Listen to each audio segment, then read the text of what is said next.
उपस्थित सर्व लढवय्या शिवसैनिक बांधवांनो, भगिनींनो आणि मातांनो, दिवसभर आपलं शिबिर सुरू आहे आणि आपण म्हणालात तसे सर्वजण तुम्ही माझी आतुरतेने वाट पाहताय किंवा पाहत होतात ना रे. आता त्याला दोन कारण आहेत. एक तर माझं भाषण ऐकायला खरंच आतुर असाल किंवा माझं भाषण शेवटचं आहे आणि हे झाल्यानंतर आपण सुटणार आहोत. त्याच्यामुळे वाट कशाचं आहे म्हणजे नेमक्या कोणत्या गोष्टीसाठी बघतात मला नाही माहिती. भाषणाची ना तुम्हाला खरंच धन्यवाद देतो, कारण मगाशी शिवसेना प्रमुखांचं मनोगत तुम्ही ऐकलत. मी तर भाग्यवान आहे, मला मा आणि बाळासाहेबांसारखे आई वडील लाभले आणि त्यांनी माझ्या पाठीशी तुमच्यासारखी जी पुण्याई उभी करून ठेवले याच्यासारखं भाग्य हे सत्तेपेक्षा कित्येक पटीने जास्त आहे. कारण सत्ता असली का सगळे तिकडे जातात, इथं जगराटी आहे. पण सत्ता नसताना जे राहतात तो खरा निष्ठावान आणि तो खरा आपला सोबती असतात. कारण सत्यनारायणाची पूजा असली का तीर्थप्रसादाला सगळेच जातात, तसे सगळे जात आहेत, जाऊ द्या. पण तुमच्यासारखे खरोखर ज्याला आपण वाघाचे छावे म्हणू असे मर्द शिवरायांच्या मावळ्याचे वारसदार माझ्यासोबत आहे, त्याचा मला अभिमान आहे. उन्हाळा तर तापलाय, खूप गरम झालाय महाराष्ट्र, रेकॉर्ड ब्रेक. आणि शिवसेना प्रमुखांचं एक वाक्य मला आठवत आहे की ज्या वेळेला अशा उन्हामध्ये सभा व्हायच्या, म्हणजे आता तर आपण हॉलमध्ये आहोत, एसी कमी पडतोय, उन्हात आणायच्या मोर्चात किंवा सभेमध्ये शिवसेना प्रमुख म्हणायचे की जमीन तापले, वरनं सूर्य आग ओकतोय, पण मधली तुमची डोकी नुसती उन्हाने नाहीत तर अन्यायाविरुद्ध लढण्यासाठी तापलेत की नाही हा महत्त्वाचा प्रश्न आहे. कारण नाहीतर गरम असे सगळेच होतात. हो, विचाराने किती तुम्ही तापलायत हे महत्त्वाचं आहे. त्याच्यावरती उद्या आपलं भविष्य आणि आपल्या महाराष्ट्राची नेमकी दिशा ही ठरवणार आहे. ही दिशा आपण ठरवणार, हे गद्दार नाही ठरू शकत. हा सगळा जो काही इतिहास आपण मगाशी मी येताना मुंबईचा पवाडा ऐकत होतो, माझी मैना गावाकडे राहिली, संयुक्त महाराष्ट्राचा लढा. आपल्यापैकी किती लोकांना माहिती आहे संयुक्त महाराष्ट्राचा लढा काय तीव्रतेने लढला गेला आहे? किती 2-3 हात उभे फक्त राहिले असतील. तो आकडा आहे 105 हुतात्म्यांचा, हा सरकारी आकडा आहे. पण जसं आता संजय राऊत आपण उल्लेख केला तुलसी गबार्ड, तसंच त्यावेळेला एक परदेशी पत्रकार आले होते. मुंबई लुटली जाते, सगळ्या गुजरात्यांबद्दल माझा राग नाहीच आहे, पण खास करून जे 2 तिकडे बसलेत त्यांना कल्पना नाही महाराष्ट्र. हो, त्यावेळेला पंतप्रधानपदी नेहरू बसले होते आणि उघड्या गाडीतून नेहरू फिरायचे नेहमी. अपेक्षा केली होती त्यावेळेला, अपेक्षा केली होती आणीबाणी नको म्हणून. ज्याने आणीबाणी लादली त्या इंदिराजींना संपूर्ण देशाने शिक्षा दिली, जरूर दिली. पण नंतर जनता पक्षाने जे काय देशाचे धिंडोडे वाट लावली, मग त्याच देशाने त्याच जनतेने पुन्हा इंदिराजींना पंतप्रधानपदी बसवलं. याचं कारण संधी दिली होती पण संधीचं सगळं चिखल करून टाकला, माती केली आहे. आणि त्या सगळ्या घडामोडीतनं आज जे आपल्याला हिंदुत्व शिकवत आहेत ते बाहेर पडले. बोगस जनता, आपलं भारतीय जनता पार्टी म्हणून. एकूण जर काहींची वाटचाल पाहिली तर खूप खोलामध्ये जाते.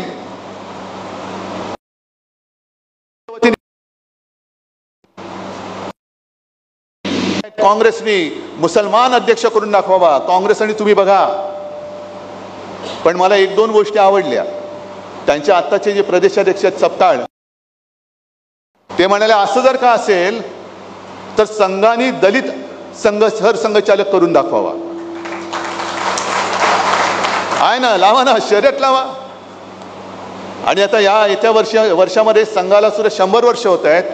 काँग्रेसला किती वर्ष झाली? 125-150. मग साधा एक आपण हिशोब मांडूया.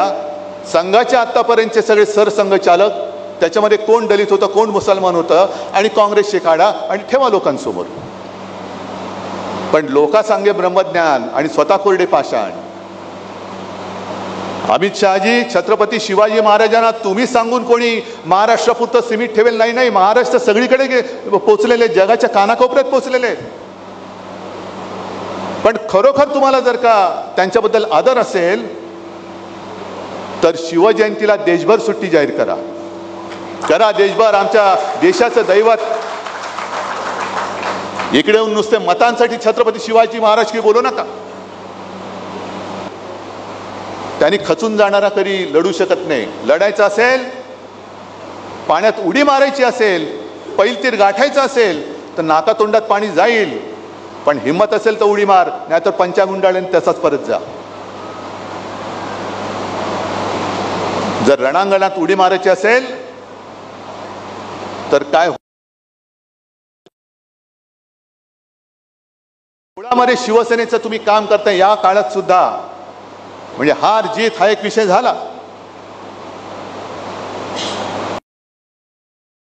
आपण मुळामध्ये काम कशासाठी करतोय हे सगळ्यांनी ठरवलं पाहिजे. मगाशी त्या शिवसेना प्रमुखांच्या वक्तव्यामध्ये बबनरावांचा उल्लेख होता. तसे सगळे जुने कार्यकर्ते आहेत. अगदी चंद्रकांत खैरे सुद्धा. काल परवाकडे बातमी आली, खैरे साहेब नाराज, चालले. जा, कुठे जात आहे? जाऊ शकत नाही ही माणसं, जाऊ शकत नाही. पण काय करायचं की एक कुठलं तरी वाक्य घ्यायचं आणि त्याचा पराचा कावळा करून टाकायचं. चालले, कुठे चालले? आज सगळे माझ्या सोबत आहेत आणि माझ्या सोबतच राहणार आहेत.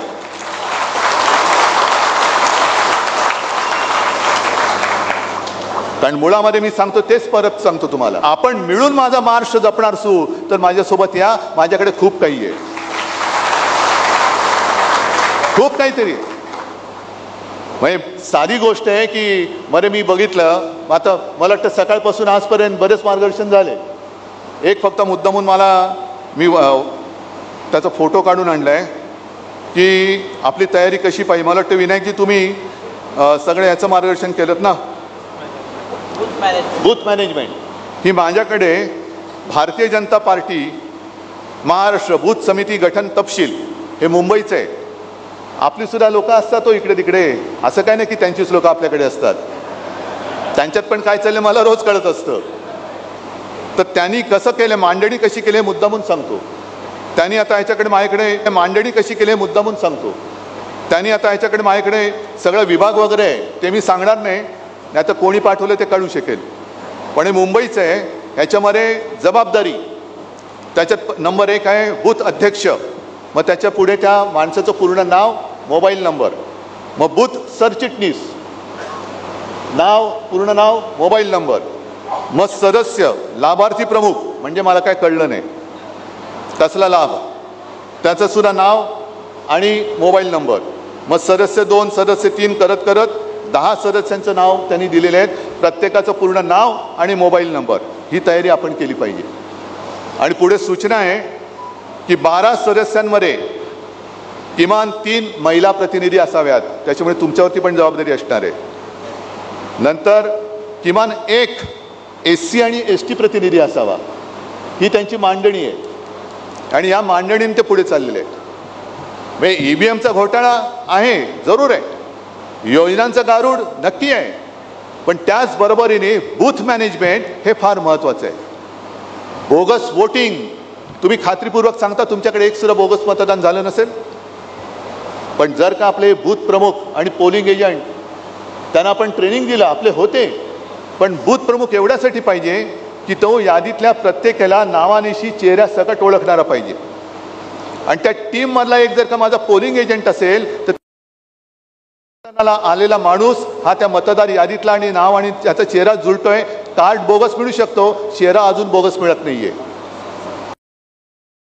पातळीपर्यंत ही लोक गेलेली आहेत. आपल्याला सुद्धा त्याच पातळीपर्यंत जावं लागेल. आणि पुढे काय करायचं मी तुम्हाला सांगितलेलं आहे. प्रत्येक वेळेला आंदोलन केलं पाहिजे, आंदोलन केलंच पाहिजे, पण इतर वेळेला जिथे जिथे आपण जातो, म्हणजे मला हे एका काँग्रेसवाल्यांनी सांगितलं, निवडणुकीनंतर घरी आले होते, मला म्हणाले साहेब काय झालं आपलं विधानसभेला, आपल्या 3 पक्षामध्ये जी काही खेचाखेची चालू राहिली होती त्याच्यामुळे जरा लोक पण संभ्रमात होती, आणि या सगळ्या गदारोळामध्ये आपल्या सरकारने केलेलं काम हे आपणच मारून टाकलं. कळलं तुम्हाला? मग आपण आपल्या कामाबद्दल किती बोललो, आपण सरकार यशस्वीपणाने चालून दाखवलं होतं. 2.5 वर्ष पूर्ण जगामध्ये करोनासारखं संकट असताना सुद्धा तुमच्या सगळ्यांच्या साथीने सोबतीने आपण महाराष्ट्र सांभाळून दाखवला होता. कर्जमुक्ती ही मी करून दाखवली होती. 10 रुपयात शिवभोजन हे मी देऊन दाखवलं होतं. मुंबईमध्ये 500 फुटापर्यंतची मालमत्ता कराची जी काय कर होता तुम्ही रद्द करून दाखवला होता.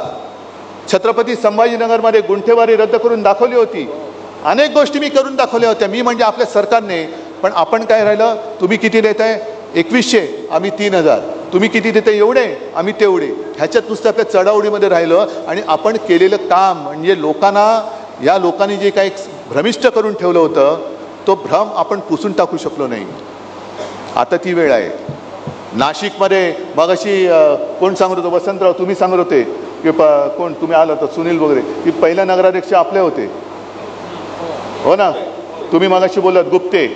म्हणजे किती वर्षापासून आत्तापर्यंत नाशिकशी आपला संबंध आहे.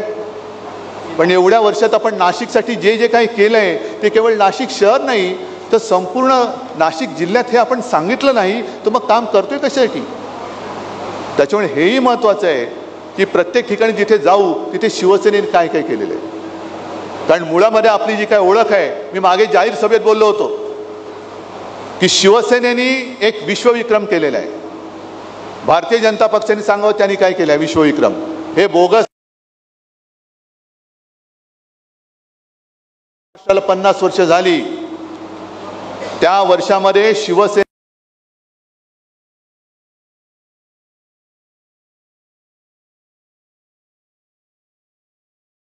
विश्वविक्रम कसला, गोमूत्र वाटपाचा. हे असं थोतांड आपल्याकडे करायची गरज नाही. त्याच्यामुळे बोलण्यासारखं खूप आहे. पण विशेषतः त्यांनी जो एक अपप्रचार केला, फेक नरेटिव्ह, की शिवसेनेने हिंदुत्व सोडलं, उद्धव ठाकरेंनी हिंदुत्व सोडलं. अरे मुस्लिम समाज आमच्या सोबत आला का आला, कारण करोनामध्ये मी कधी जातीय भेदभाव केला नाही. सुद्धा मी मुख्यमंत्री पदाच्या त्या इब्रतीला किंवा शान जी होती तिला डाग लागू दिला नव्हता. सगळ्यांना समानतेने मी वागवलं होतं. आज जे काय भारतीय जनता पक्ष करतंय हे तुम्ही सांगा मला की कोणी हिंदुत्व सोडलं, मी सोडलं का भाजपने सोडलं. आपण वक्फ बोर्डच्या सुधारणा विधेयकाला विरोध जरूर केला. का केला, कारण एक तर त्या वक्फ बिलाचा आणि आपल्या हिंदूंचा काडीचाही संबंध नाही. आणि संपूर्ण 2 दिवसातली त्यांची संसदेतली भाषणं जर का तुम्ही ऐकली, मला असं वाटतं तोही एक कार्यक्रम करा की नुसती त्या ठरावाच्या वेळेला अमित शहापासून सगळ्यांनी केलेली भाषणं फक्त सगळ्यांना ऐकवा. अगदी अमित शहा बसले होते, राजनाथ सिंग बसले होते, किरण रिजिजू बसले होते, पियुष गोयल बसले होते, आणि त्यांच्या समोर त्या नितीश कुमारचं ते कोण ललन सिंग आणि तेलुगू देशमचे जोरदार सांगत होते आम्ही मुसलमानांच्या हिताचं रक्षण, काय ते जनता कोणता त्यांचा पक्ष, जदयू करेल, TDP करेल. आणि हे नेभळाटासारखे लाचारीने खाली मान घालून हसत होते. कारण तुमची तिकडे सत्ता टिकवायला तुम्ही जो काही सत्ता जिहाद केला, कडवट हिंदुत्ववादी शिवसेनेला तुम्ही दूर केलं आणि मशिदीत जाणारे चंद्रबाबूंना तुम्ही सोबत घेतलं आणि आम्हाला सांगता आम्ही हिंदुत्व सोडलं. आजपर्यंत कधी कोणत्याही पक्षाने, भारतीय जनता पक्षाने, मला नाही ते एकदा सांगा तरी तुमचं हिंदुत्व आहे तरी काय. कारण शिवसेना प्रमुखांनी जे काय आम्हाला हिंदुत्व शिकवलेलं आहे ते हिंदू मुस्लिम म्हणून नाही, आमचं हिंदुत्व हे राष्ट्रीयत्व आहे, जो या देशासाठी मरायला तयार आहे, जो हा देशाला आपली मातृभूमी मानतो, माझा देश मानतो, तो जातीपाती धर्माने कोणी असला तरी आमचा आहे, ही शिकवण शिवसेना प्रमुखांनी आम्हाला दिलेली आहे. मग हे काय करतायत, जसं काल रात्री म्हणजे शिवसेनेचा कार्यक्रम होऊ नये म्हणून काल रात्री तुम्हाला मुहूर्त मिळाला. हिंदू मुसलमानांना नुसतं लढवायचं म्हणजे हिंदूंना पेटवायचं, मार मुसलमानांना दगड, मुसलमानांना पेटवायचं, मार हिंदूंवरती दगड, आणि त्या दोन्ही दगडावरती पाय ठेवून तुम्ही सत्ता भोगायची. मरतात कोण? गरीब हिंदू आणि गरीब मुस्लिम मरतायत. आणि आजही मी सांगतो की आम्ही राष्ट्राभिमानी आहोत. जे शिवसेना प्रमुखांनी आम्हाला शिकवलं की प्रत्येकाने आपला धर्म आपल्या घरात ठेवावा, घराच्या बाहेर पडल्यानंतर देश हाच माझा धर्म असला पाहिजे. पण त्यावेळेला जर का कोणी त्याच्या धर्माची मस्ती करून आमच्या समोर उभा राहिला तर त्याच्या समोर मी कडवट राष्ट्राभिमानी हिंदू म्हणून मी समोर उभा राहिला. ही शिकवण आहे. मग एक राजकीय पक्ष भारतीय जनता पक्ष झाली, परवाकडे हनुमान जयंती झाली, हिंदूंच्या घराघरामध्ये भेटी दिल्या होत्या, दिले कोणाच्या तरी एका तरी हिंदूंच्या घरात आले. पण या वेळेला प्रथम देशातल्या 32 लाख मुस्लिम कुटुंबियांना सौगाते मोदी आणि भाजपच्या, म्हणजे त्यांच्याकडे पैसा बक्कळ आहे, स्वतःच्या पैशातून, म्हणजे भाजपनी जो काय ओरबाडलाय पैसा, त्या पैशातून संपूर्ण मुस्लिमांच्या घरामध्ये सौगात वाटतायत. म्हणजे हिंदूंना दिली घंटा,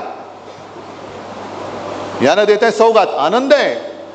पण हे कधी ते मुस्लिम आम्ही केलेल्या कामामुळे माझ्यासोबत आले म्हणून तुम्हाला आता हे सगळं सुचतंय. त्याच्या आधी काय करत होता? बटेंगे तो कटेंगे. म्हणजे महाराष्ट्रामधल्या निवडणुकीत बटेंगे तो कटेंगे आणि बिहारच्या निवडणुकीत बाटेंगे और जितेंगे. म्हणजे भेटी वाटणार आणि मतं जिंकणार. हे आता ह्याच्यापासून हिंदू काय मुस्लिम काय सगळ्या धर्मियांनी हे सावध राहिले पाहिजे. कारण हे कोणाचेच नाही आहेत, हे कोणाचेच नाही आहेत. हे वापरा आणि फेका. आणि आज येताना मुद्दामून आठवले म्हणून सांगतो, कारण तुम्ही सगळेजण भगवे सगळे इशू आहे, पण भगवा ही आमची ओळख आहे. भगवा ही आमची ओळख आहे. आणि आम्ही हिंदू कसे आहोत? आम्ही महाराष्ट्रामध्ये आम्ही मराठी आहोत आणि देशामध्ये आम्ही हिंदू आहोत. हे माझं वाक्य नाही, शिवसेना प्रमुखांचं वाक्य आहे. त्याच्यामुळे आपलं जे एक कर्तव्य आहे, हिंदव्या रंगाचं राजकारण, तुमचा हिंदुत्वाचा अजेंडा हा तामिळनाडूमध्ये चालणार नाही. हा तमिळी आणि द्राविडी संस्कृतीचा अपमान आहे, तो तामिळनाडू सहन करणार नाही. म्हणून युती तोडली होती. अण्णामलई हा भाजपचा, त्यांचा मला वाटतं प्रदेशाध्यक्ष, खूप जोरात त्या अण्णा द्रमुकविरुद्ध बोलत होता. पण या विधेयकाला विरोध केल्यानंतर 2 दिवसात स्वतः अमित शहा तिकडे गेले आणि अण्णा द्रमुकबरोबर युती करून आले. अण्णा द्रमुक काय हिंदुत्ववादी आहे? आणि केवळ तिकडे द्रमुकला हरवायचं, कारण स्टॅलिन बसला त्यांच्या बोखांड्यावर. त्यांनी त्या राज्यपालांच्या अधिकाराला सर्वोच्च न्यायालय ते राज्यपाल त्यांनी तसेच ठेवलेत भाजपनी, ते जाऊ द्या. पण निवडणूक जिंकण्यासाठी अण्णा द्रमुकांनी ज्यांनी वक्फच्या विधेयकाला विरोध केला, हिंदुत्वाला विरोध केला, भगव्या राजकारणाला विरोध केला, भगव्या रंगाच्या राजकारणाला विरोध केला, त्यांच्याबरोबर बाजूला बसून सत्तेची मलई खाण्यासाठी त्यांच्या विरुद्ध लढणाऱ्या अण्णा मलईचा त्यांनी बकरा केला. आणि कोणत्या तोंडाने तुम्ही माझ्यावरती आरोप करणार? तुम्ही आरोप कराच. मी तर एका आता पुस्तिका आहेत ती सगळी मी तुमच्या समोर ठेवणार आहे. ही हिंदुत्वाच्या विरुद्ध यांनी काय काय सगळं काय कसं केलंय, आणि मग आमच्यावरती त्यांना म्हणा आरोप करा, हिंमत असेल तर, की मी हिंदुत्व कुठे सोडले ते मला दाखवा. पण फेक नरेटिव्हचा जर का आपण विचार केला तर मुळामध्ये भारतीय जनता पक्ष हा हिंदुत्ववादी आहे, हेच मोठा फेक नरेटिव्ह आहे. हेच फेक नरेटिव्ह आहे. कारण तिकडे नितीश कुमार बरोबर ती युती केलेली आहे. जो नितीश कुमार संघमुक्त भारत पाहिजे म्हणून बोलले होते. तिकडे आंध्रामध्ये चंद्राबाबू बरोबर त्यांनी युती केली. ज्या चंद्राबाबू मोदींना अतिरेकी बोलले होते आणि मोदी चंद्राबाबूंना युटर्न बाबू बोलले होते, पण बसलेत. मुफ्ती महबूबा बरोबर तिकडे काश्मीरमध्ये बसले होते. मग तुम्ही मला एक अशी गोष्ट सांगा की जी त्यांनी केलेली आहे आणि जी मी केलेली आहे, असं आम्हाला साम्य दाखवा ना.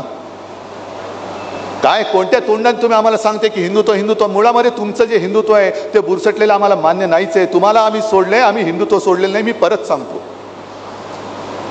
पण हा जो काही भ्रम निर्माण करतायत, आणि मगाशी जे काय मी तुम्हाला सांगितलं की एकमेकांमध्ये दगड मारायला लावायचे, इकडे बटेंगे तो कटेंगे, तिकडे बाटेंगे तो जितेंगे, मी काय चाललंय काय यांचं? नेमकं काहीतरी तुम्ही एक लाईन धरा ना.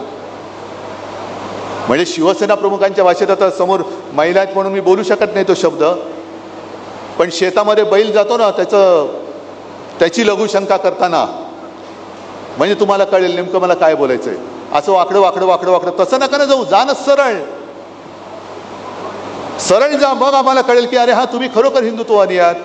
पण एकदा धरायचं, एकदा मारायचं, एकदा सौगात द्यायची, एकदा अमुक करायचं, एकदा तमुक करायचं, म्हणजे काय करायचं आहे निमू. आजपर्यंत आम्ही तरी कधी जाऊन पाकिस्तानमधल्या नवाज शरीफचा केक खाऊन नाही ना आलो. आमच्यापैकी कोणी जाऊन तिथल्या जिनाच्या थडग्यावरती डोकं टेकून नाही ना आलं. आणखीन असं आम्ही काहीच केलेलं नाहीये. पण या देशामधले जर का मुस्लिम, देशप्रेमी मुस्लिम, आता परत मोहन भागवत म्हणाले की सगळ्यांना बरोबर घेऊन आपण राष्ट्र निर्मिती करू, मुसलमानांनी सुद्धा शाखेत यायला तयार, काही हरकत नाहीये, फक्त एकच अट, ते देशप्रेमी असले पाहिजेत. मग माझा त्यांना प्रश्न आहे की तुम्ही आता जी काय सौगात वाटली 32 लाख कुटुंबियांना, तुम्ही नेमकं ओळखलं कसं की हे देशप्रेमी आहेत आणि हा देशद्रोही आहे? कसं ओळखलं तुम्ही?